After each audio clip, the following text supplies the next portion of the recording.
The other swordsman was quick to react, raising his sword and shouting something, an insult, battle cry, or prayer to a god.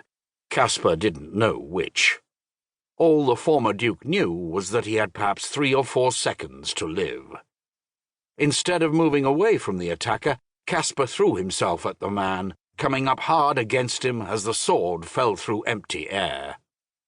He got his shoulder under the man's armpit, and the momentum of the missed blow carried the nomad over Kaspar's shoulder. Kaspar's powerful arms pushed up hard, and the man spun through the air, landing hard upon the ground. The breath seemed to explode out of his body, and Kaspar suspected he might have cracked his spine. Kaspar sensed more than saw that 2 archers were unlimbering their bows, so he sprang forward and, with a diving shoulder roll, came to his feet, holding the closest man's sword. The nomad who had held the binding leather was trying to come to his feet and draw his own sword at the same time as Kaspar stepped by him, smashing the man's head with the flat of the blade. The man fell over without a sound. Kaspar might not be the swordsman Tal Hawkins had been, but he had trained as a soldier most of his life, and now he was in his element, in close brawling.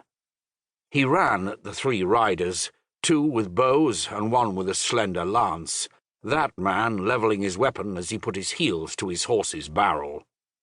The animal might not be a seasoned warhorse, but it was well trained.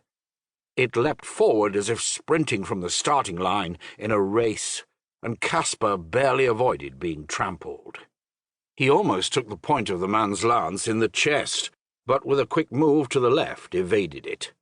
Had the horse started only a yard or 2 farther back, he would have been moving too fast for Kaspar's next move, which was to continue twisting and reaching up with his left hand, grab the rider by the back of his robe, and yank him from the saddle.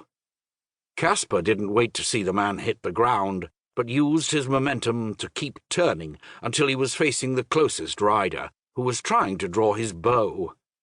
Kaspar reached out with his left hand and grabbed the man's ankle. He yanked it back and then up, and the bowman fell from the saddle. Kaspar spun, looking for the last opponent, to see if one of those he had unhorsed had regained his footing.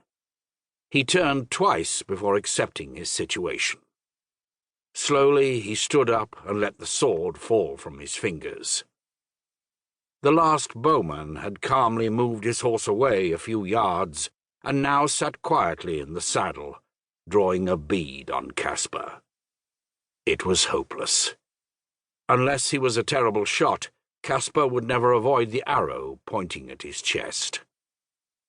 The man smiled and nodded, and said something that Kaspar took as good, then flicked his gaze to someone behind Kaspar.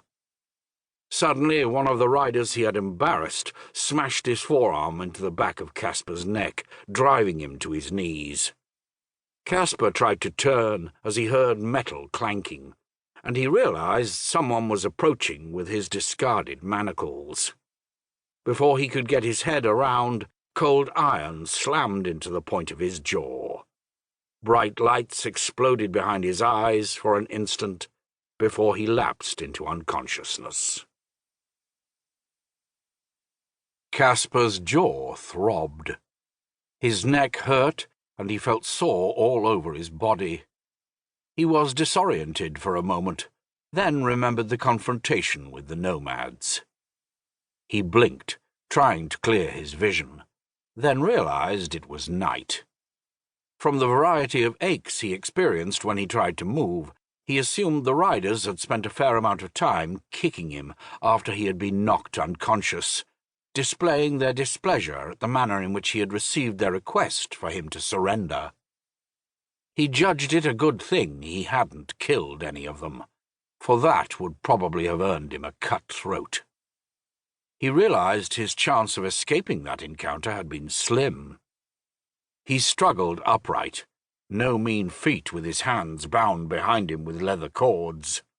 But he also knew that a trained fighting man might stand a better chance of survival amongst people like these compared to a common field hand or house servant. Looking around, he discovered he was secured.